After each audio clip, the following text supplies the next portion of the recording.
Hello, and welcome to my channel. My name is Jonathan Cohn, and today I have the wonderful pleasure of talking with John Jackson Miller. Thanks for being here. Good to see you, Jonathan. So the first question I have is about your new book that's coming out really soon. It is you have a book. It's set in the Batman universe, set in the Michael Keaton Batman universe, That's right. titled Batman Resurrection. And I know you've talked about how many times you saw it in theaters in 1989. So I wanted to know, when you were writing this book, Batman Resurrection, did you have to rewatch it a lot, or was it just permanently in there? Again, as you said, I saw the film in theaters 12 times Woo. over the course of the first year in which it was out in the theater. I think I did it 11 times in 1989, and then in 1990 they had it in the giant old opera house in Memphis in the Orpheum, and that counted as my 12th. And kept the ticket stubs. And my editor on Star Wars: The Living Force, the novel that I just did this spring, he when they got the license to do work in the Burton verse, if you want to call it that, and he said, yeah, you saw this movie constantly, didn't you? And it's like, yeah, but beyond that, I could quote every line. I know every moment of it. I've written articles about in Comics Buyer's Guide for over the years about everything from the script and the movie and the alternate versions of the script and various mistakes that were made, film flubs as you call them. And I had also even wrote a huge article about Prince's Batman soundtrack, Right. or actually his album, which is separate from the Danny Elfman soundtrack. And the other comics he had been involved in, because the Prince materials is its own rock opera with the attending video material that is unique to that. And so my first answer was yes. I absolutely would be glad to do this. The second thing was to scream, because I never thought that this was even a possible thing that one could ask for after having worked in Star Wars, Star Trek, the biggest franchises. Marvel years before, and now here's not just Batman, but the version of Batman that I was fondest of. And so, in terms of actually having to rewatch it, I have not rewatched the entire film, but I've rewatched individual scenes that pertain to elements that I was spinning off of constantly, because we are absolutely keeping within the aesthetic of the Burton movies in terms of Anton Furst's designs of the city and everything, but also how technology works and is distinct. What Batman has is distinct from what everybody else has, and then also you have the fashions and everything. You have this sort of weird hybrid of Batman in the Golden Age and then the 1980s. And so I have had many opportunities to go back and watch and just catch scenes line by line, and I think that this movie will have a nice companion in this novel. So you mentioned Danny Elfman's score as well as Prince's album that he did for it. Did you listen to either or both when you were writing the book? And then also, did they use any music cues in the audiobook at all? Well, I haven't heard anything from the audiobook at all. It hasn't been recorded yet. As far as I know they're in beginning in process of that. I'm not somebody who listens to anything while I'm writing. In fact, I have airport tarmac headphones. I'm the same way when I'm reading. I need to have total silence. Yeah, and so what I will usually do is in the room where I'm writing, I'll put on a live stream from some city somewhere. Usually a city that looks sort of like the city that I'm writing about, and. It just depends on how distracting that is. One of the problems with trying to do that for Batman is any city that looks like Gotham City has too much going on the screen to not be distracting. So I think I spent the most time watching a video cam from Spearfish, South Dakota.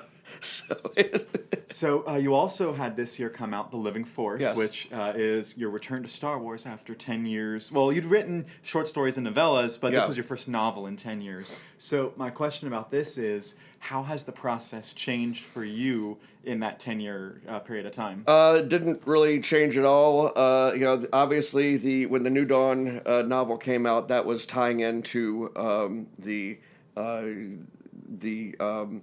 Rebels TV series, and that was a situation where I was very active. With what I did not yet know was called the Lucasfilm Story Group. Because they were working on the TV show, and so I was working with all the executive producers. And of course, that novel came out 10 years ago today as we're recording this, which is hard to believe.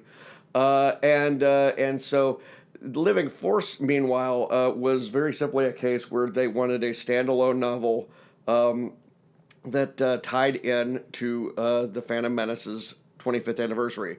And they wanted it to be a Jedi Council novel.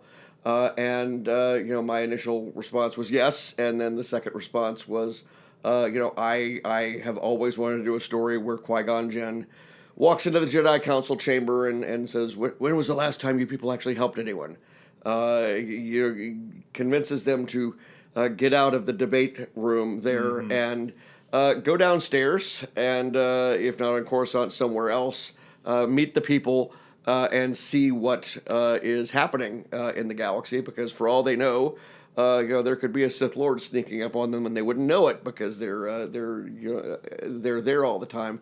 But also, Qui-Gon wants people to be mindful of the living force, which is all the people that are around us and surrounding us and who are alive today, and they're not part of the big picture.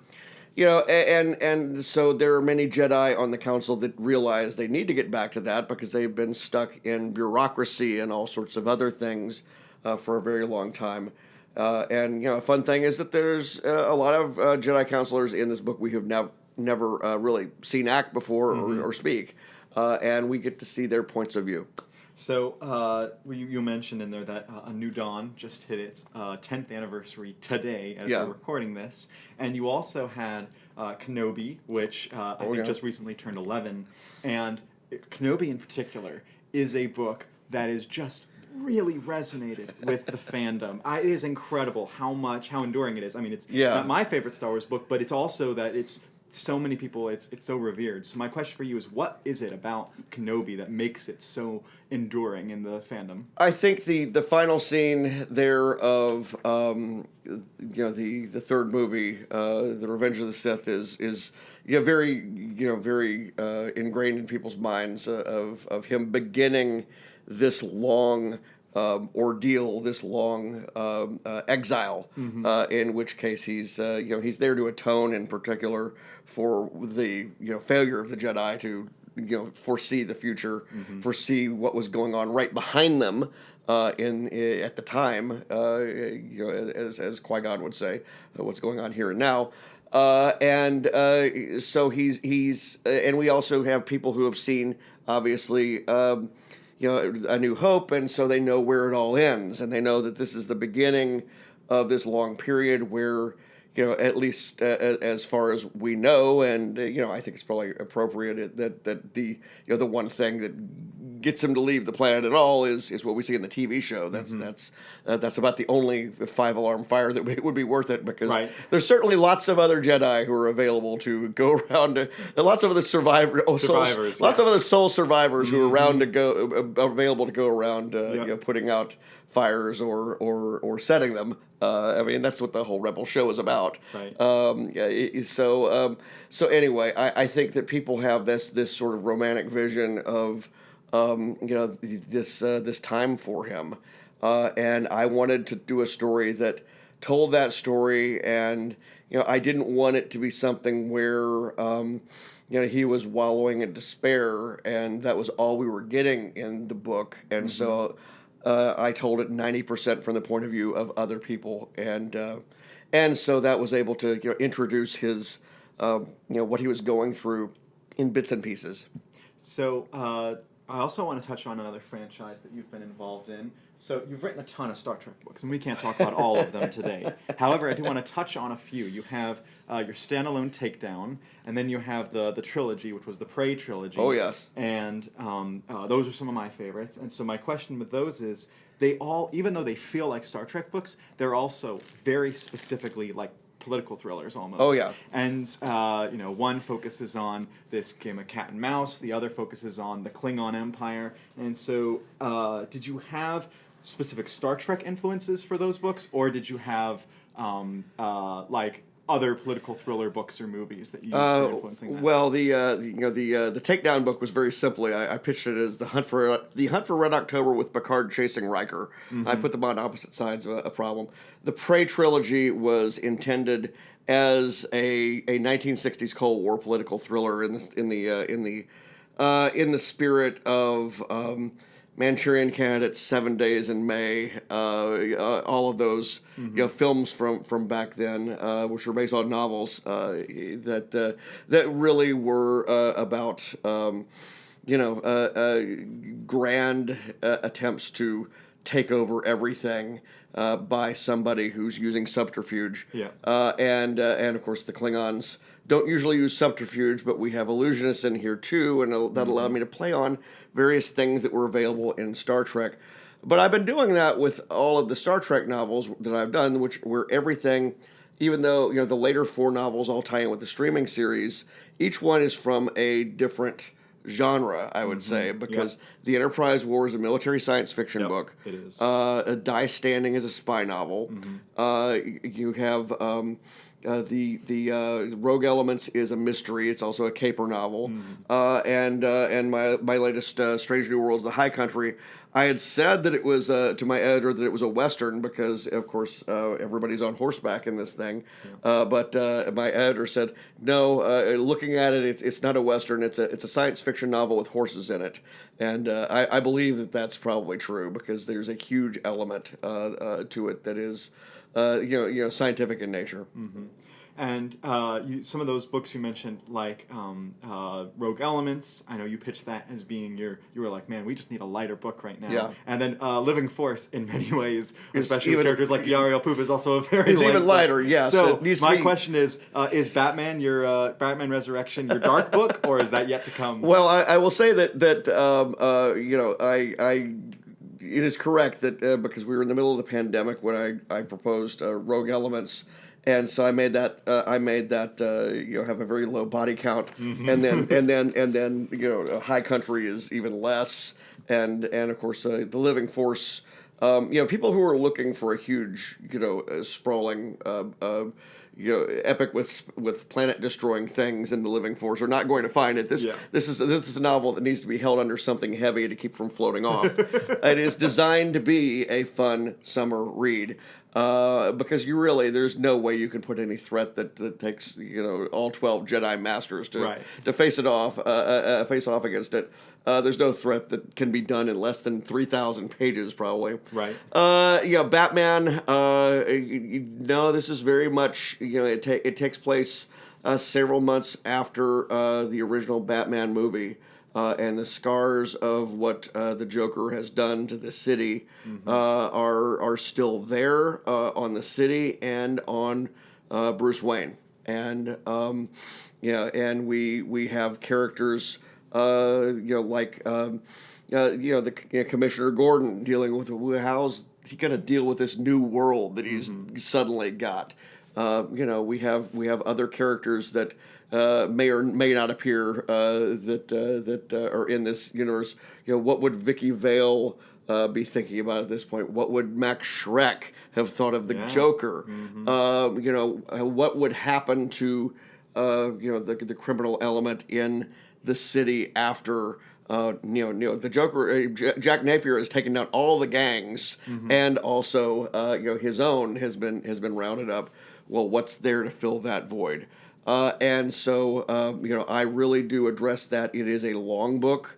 It is as long as Living Force, and it gave me a chance to engage a lot of writing that I don't normally get to because I'm always writing on some other planet or in the future or something like that, and so for this I was having to really actively study. How did traffic signals work? How did how do autopsies work, or how did they work in 1989? Just all sorts of things that we would have hand waved in Star Trek or whatever. Run the scanner or whatever. But here it's very much a matter of gosh, how do fire companies respond to fires? How are sewer systems distinct from the storm systems? All sorts of things that if you're writing on Earth in the present day or 35 years ago, you need to be concerned about. So it's a real world building as opposed to the fictional world building that you do. Yeah, it is, and again, what's sort of interesting about it is in this version of Gotham City where computers exist, but not really for everybody. I mean, there's that kind of thing going on there. It's something where we do see that.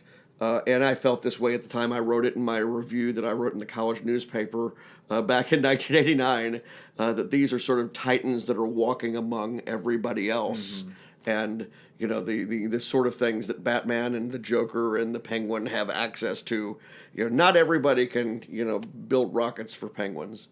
So, I know you probably have some stuff that you're not allowed to talk about, but is there anything you want to pitch or anything that you want to direct anyone to for the future? I think it is very, very helpful for everybody to watch the 1989 movie. Okay. Watching the 92 movie would be fun too, because obviously we're set between them. We bring in characters from that as well. So I would definitely say to do that. It is a book where I focus quite a bit on Alfred and Batman, or Alfred and Bruce, and what he thinks about what's going on, and we have. Clearly, they have the longest running relationship in this entire series. They've known each other for Bruce's whole life. How did we get to this point? How did he get to this point? What would Alfred think about this? What would Alfred and Vicky think, and what does Bruce think about this element that has happened in Batman 89, which is unique to Batman 89, which is that Jack Napier is the person who killed Bruce Wayne's parents. Oh, right, yeah. And does that not resolve his arc? And another thing that is fun about the book is I get to tackle that. Yeah. So if people want to follow you online, they want to keep up with any updates, find out when you announce your next book, where should they go? Okay, I am on social media, a lot of places. I'm on the Bird app at whatever they're calling it today, at JJM Faraway. I am on Instagram, Threads, and Facebook, John Jackson Miller. I am on the just the web in general, farawaypress.com, where I have notes on most of my books, not all of them yet, but most of my books, and links to my travel schedule and what books I have coming up. And then I have a website about the comics industry's history called Comicron, and it has its own Twitter feed and its own Facebook feed, and even its own Patreon. All right.